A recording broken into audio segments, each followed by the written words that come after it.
Hola a todos, este nuevo video se denomina Farmacodinamia 3.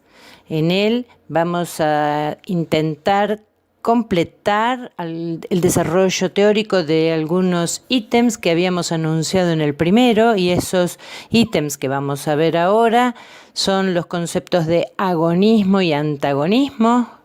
Tratar de ver y entender los aspectos cuantitativos de la respuesta a los fármacos para, por último, hablar algo de potencia y eficacia de las drogas. En los anteriores videos, Farmacodinamia 1 y Farmacodinamia 2, hemos analizado los distintos sitios de acción de los fármacos y hemos hecho énfasis en que un grupo importante de las dianas farmacológicas consisten en proteínas que normalmente cumplen funciones de nexo entre la señal que emite un ligando y los efectores intracelulares que brindarán una respuesta. Esos objetivos, esas dianas farmacológicas, se denominan receptores fisiológicos. Los dos requisitos básicos de un receptor farmacológico son la afinidad elevada por su fármaco, con el que se fija aun cuando haya una concentración muy chiquita de fármaco, y la especificidad, gracias a la cual puede discriminar una molécula de otra aun cuando sean muy parecidas. Esa especificidad con que un fármaco o ligando se une a su receptor permite analizar las características de su fijación a través de técnicas de marcación radiactiva. La afinidad se debe a la formación de enlaces entre el fármaco y el receptor, siendo el enlace de tipo iónico el tipo más frecuente, que también puede reforzarse por otros tipos de uniones como fuerzas de Van der Waals, puentes de hidrógeno, etc. Excepcionalmente se pueden formar enlaces covalentes que son los más firmes y suelen originar interacciones irreversibles. Así que, en general, la fijación de un fármaco a su receptor es de carácter reversible. Obedece a la ley de acción de masas y también podemos afirmar que sigue un patrón inversamente proporcional, es decir, a mayor afinidad de la droga por su receptor, menor será la concentración necesaria para saturar los receptores. Al analizar la interacción droga-receptor podemos hacer una primera clasificación de los fármacos de acuerdo a cómo sea este tipo de interacción. Así nos vamos a encontrar con los fármacos agonistas, que son todos aquellos compuestos que al unirse al receptor lo activan, produciendo un cambio en la actividad celular, poniendo en marcha los mecanismos intracelulares para brindar una respuesta. Y frente a ellos, drogas antagonistas que se unen a receptores específicos pero no activan el sistema efector. No pueden brindar una respuesta. Analizando cada uno de estos grupos, drogas agonistas y drogas antagonistas, vamos a entender que a su vez existen subgrupos dentro de las drogas agonistas y se clasifican en drogas agonistas totales y parciales. Un agonista total es aquel que activa completamente el sistema efector y gracias a eso logra un efecto máximo. En cambio, un agonista parcial es una droga que no puede activar completamente el sistema, por eso no alcanza el efecto máximo. Sí un efecto, pero nunca el máximo. Y las drogas antagonistas también tienen una subclasificación. Se clasifican en antagonistas competitivos y antagonistas no competitivos. Un antagonista competitivo es un fármaco que se une al receptor celular, pero no lo puede activar. Él compite contra otras sustancias capaces de unirse al mismo receptor. Un fármaco antagonista desplaza por presencia a las sustancias agonistas de los sitios de unión. Así que compiten. En general esa competencia es reversible y por eso se puede revertir aumentando la cantidad de droga agonista. Se puede desplazar a una droga antagonista competitiva. En cambio, un antagonista no competitivo es un fármaco que se une en un sitio muy relacionado con el receptor, pero que no es el punto de unión con el agonista. Así que no hay competencia, no pueden ser desplazados por la presencia de mayores cantidades de drogas agonistas. En general, no tienen mucha utilidad los antagonistas no competitivos dentro de la farmacología. Bien, y ahora que ya aprendimos algunos aspectos cualitativos de las drogas, conocemos la calidad de las drogas, conocemos con quién actuamos, si son drogas agonistas, totales, parciales, antagonistas, competitivos, no competitivos, vamos a tratar de entender aspectos cuantitativos de la interacción de un fármaco con su receptor. Por ejemplo, ¿cuántos receptores hay? ¿Cuánta droga se necesita para enfrentarse a su receptor? ¿Cuánta respuesta se obtiene con cuánto fármaco? Entonces, vamos a tratar de combinar todos estos ingredientes a través de la realización de un experimento imaginario. Vamos a tomar una cápsula de Petri, por ejemplo, en la que vamos a poner un sistema biológico aislado, bien perfundido, por ejemplo, no sé, una tira de músculo liso, y le vamos a ir agregando cantidades crecientes a esa cápsula de Petri, cantidades crecientes de un fármaco, y vamos a ir anotando qué respuesta se obtiene con el agregado de las distintas cantidades. Vamos a suponer que agregamos una droga agonista de la relajación. Cada vez que agreguemos más cantidad de droga, la relajación va a ir aumentando con concentraciones crecientes de droga. Se va a ir viendo una respuesta cada vez mayor hasta que se alcanza una respuesta máxima. Vamos a anotar todos esos valores en una tabla y después vamos a tratar de expresar esos valores en un eje de coordenadas. Cuando pasemos los datos al eje de coordenadas, vamos a graficar en abscisas, abajo, en el eje de las X, las concentraciones crecientes de fármaco que había dentro de la cápsula de Petri. Y en el eje de las Y, en el eje de las ordenadas, las distintas respuestas que fuimos obteniendo hasta llegar a la respuesta máxima. Esta representación gráfica está hecha en escala aritmética y el formato que adopta la curva es el de una hipérbole. Se observa con el efecto máximo alcanzado, pero hay un problema con este tipo de gráfica, que hay múltiples concentraciones con las cuales se podría considerar que se alcanzó el efecto máximo. Entonces hacemos una concesión y solamente marcamos una única concentración con la cual se alcanzó el 50% del efecto, y a esa única concentración le vamos a llamar concentración efectiva 50. Ahora, podemos mejorar la visualización de esta gráfica, la visualización de las concentraciones a las que se obtienen los distintos efectos, si transformamos la curva, que era de forma de hipérbole, a una curva sigmoidea. ¿Cómo hacemos? Bueno, para transformar la gráfica hay que modificar la escala en la que se mide la concentración, es decir, lo que está en abscisas, y en vez de expresarla en una forma aritmética, la vamos a expresar en logaritmo de la concentración o logaritmo de la dosis, para ahorrar espacio. Con ese cambio, la curva va a ser entonces una curva sigmoidea, utilizando siempre los mismos datos que habíamos tomado desde nuestro experimento. Nada más que ahora, como cambió la forma, a la clase de gráfica le vamos a llamar que es una curva semilogarítmica, porque solo se expresan logaritmos en el eje de las X. Y aquí podemos ver las dos curvas. la curva que se llama aritmética y la curva que se llama semilogarítmica. Están hechas obviamente con los mismos datos del mismo experimento, de la misma cantidad de fármaco y la misma cantidad de respuesta, pero lo único que cambió fue que en el eje de las abscisas, en vez de la expresión aritmética de las concentraciones, las vamos a expresar en logaritmo de las concentraciones.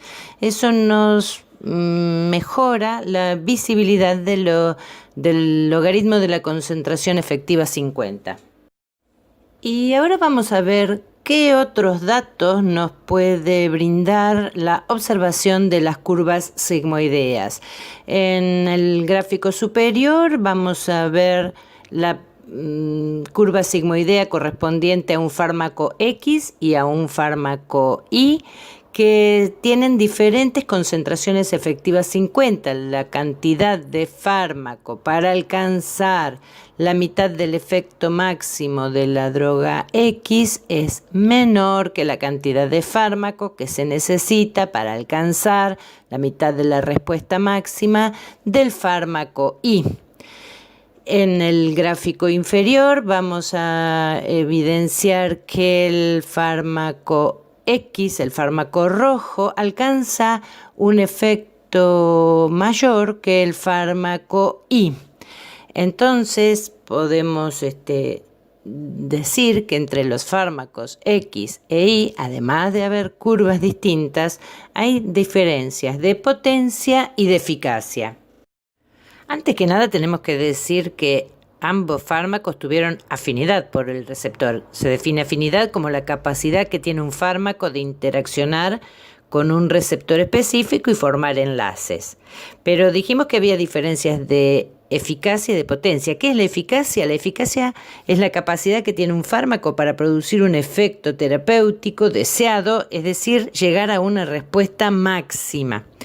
También se lo llama, esa capacidad del fármaco se la llama actividad intrínseca, y como ya dijimos, se mide en el eje vertical, en el eje de las Y, se miden ordenadas. Donde se mide el efecto, se mide eficacia.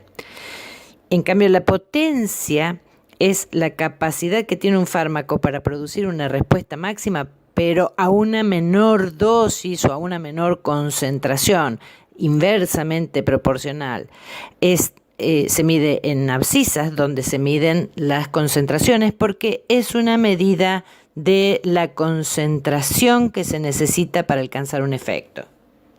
Si evaluamos la gráfica nuevamente, donde el fármaco X alcanzaba un efecto superior al que alcanza el fármaco Y, y decíamos que existía entre ellos una diferencia de eficacia, podemos ahora caracterizar mejor a estos fármacos X e Y, siendo el fármaco X, el rojo, un agonista total, o definirlo como un agonista completo. ¿Por qué? Porque es un fármaco que es capaz de unirse a un receptor e inducir un efecto máximo. ¿Tiene afinidad? Claro que sí, tiene afinidad. ¿Tiene actividad intrínseca? Sí, y es máxima. Y ese grado de actividad intrínseca máxima le vamos a poner un número, un valor convencional, que es 1. En cambio, al fármaco Y, al que no alcanza el efecto máximo, que era de color lila, le vamos a llamar agonista parcial. ¿Por qué? Porque es un fármaco capaz de producir un efecto, pero inferior al efecto máximo alcanzable, aun cuando esté presente en concentraciones tan grandes que pueda ocupar el total de los receptores disponibles. Aún así, a altas concentraciones, agregando mucho agonista parcial, aún así no alcanza el mismo efecto que había alcanzado el fármaco agonista total. ¿Este fármaco agonista parcial tiene afinidad? Claro, si se une a los receptores. ¿Tiene actividad intrínseca? ¿Puede poner en marcha la maquinaria? Sí, pero lo hace, pero obteniendo una respuesta menor a la de un fármaco agonista total. Entonces, vamos a decir que los agonistas parciales tienen un valor de actividad intrínseca mayor que 0, pero menor de 1. Y la pregunta del millón: ¿sirven ¿Los fármacos agonistas parciales tienen utilidad terapéutica? Claro que sí, porque no siempre queremos nosotros obtener un efecto máximo. Bueno, y en este nuevo gráfico de una curva dosis-respuesta semilogarítmica vemos las curvas sigmoideas que adoptan 3 fármacos distintos, el fármaco A, el fármaco B y el fármaco C, que alcanzan los 3 el mismo efecto, así que son igualmente eficaces, pero como lo logran con distinta cantidad de droga, podríamos decir que tienen distinta potencia. El fármaco A es más potente que el fármaco B y el fármaco C, pero la eficacia que se mide donde se mide el efecto es igual para los 3 fármacos. Y ahora otra curva dosis-respuesta semilogarítmica, en este caso para los fármacos 1, 2 y 3, en la que podemos observar, en esta gráfica, podemos observar que los fármacos 1 y 2 alcanzan el mismo efecto, en cambio el fármaco 3 alcanza un efecto menor. Así podemos decir que 1 y 2 son agonistas totales y el fármaco 3, que no alcanza la respuesta máxima, es el agonista parcial. A su vez, existen diferencias de potencia, pero lo que nos interesa ahora es conocer que existen diferencias de eficacia para determinar si los fármacos son agonistas totales o parciales. En todos estos gráficos que vimos hasta ahora, fuimos analizando el comportamiento de drogas que se administraban solas, es decir, una droga única entraba, por ejemplo, en nuestra cápsula de Petri. Pero lo que vamos a intentar ahora comprender es el comportamiento de la administración conjunta de drogas. Vamos a volver a nuestro experimento en el que agregábamos cantidades crecientes de un fármaco agonista y le vamos a agregar un antagonista competitivo, o en otro experimento a las concentraciones crecientes de nuestro agonista le vamos a agregar una dosis fija de un antagonista no competitivo, o bien podríamos hacer la combinación de agregar a nuestro agonista total, a las concentraciones crecientes de nuestro agonista total, agregarle una dosis fija de un agonista parcial. Vamos a tratar de entender gráficamente la primera de estas instancias, la de combinar la administración conjunta de un agonista más un antagonista competitivo. Vemos en este gráfico la curva azul corresponde a la administración de un agonista solo, suelto. En ese caso llegaba a un efecto máximo. La curva roja es una curva que corresponde a la administración del C agonista, pero en presencia de una cantidad fija de un antagonista competitivo. Tiene de distinto que está desplazada hacia la derecha con respecto a la curva azul. ¿Por qué está desplazada hacia la derecha? Porque se necesitó más cantidad de droga agonista para desplazar al antagonista competitivo y poder entonces volver a lograr el primer efecto máximo. Y la curva verde corresponde al mismo experimento, pero agregando concentraciones todavía más grandes de antagonista competitivo. Todavía se va a necesitar más cantidad de agonista para desplazar más cantidad de antagonista competitivo y volver a obtener el primitivo efecto máximo. A ver, vamos a tener cuidado con esto. Fíjense, los dibujos son iguales, pero nada que ver. ¿Cómo nada que ver? Bueno, es que hay que prestar atención a lo que estamos diciendo que estamos midiendo. Los gráficos parecen iguales, pero no son iguales. En el gráfico de la izquierda, las curvas, las líneas celeste, verde y rosa correspondían a la administración de 3 fármacos por separado.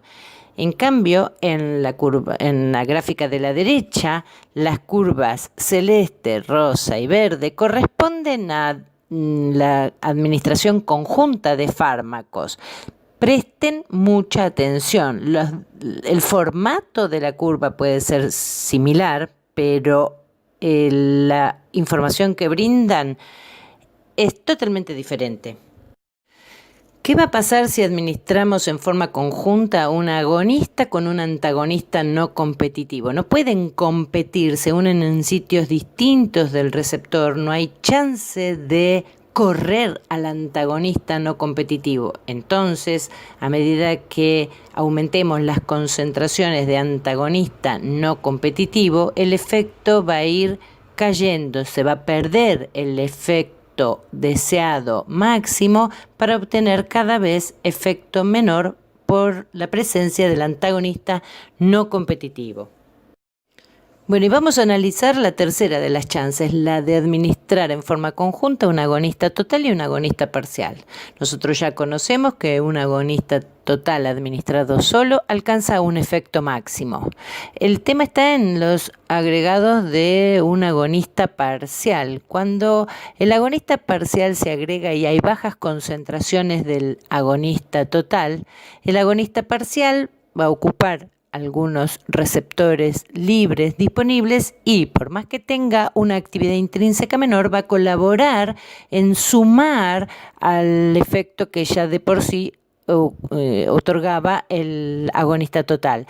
Eso se observa en la primera mitad de la curva, en la primera mitad del gráfico, donde hay un sinergismo. El agonista parcial ayuda, pero en la segunda mitad, después del cruce, vemos que el efecto cae, es decir, se obtenía mejor efecto o un efecto mayor con el agonista total solo que con el agregado del agonista parcial. ¿Por qué? Porque el agonista parcial va a ocupar receptores, pero él no tiene la misma actividad intrínseca.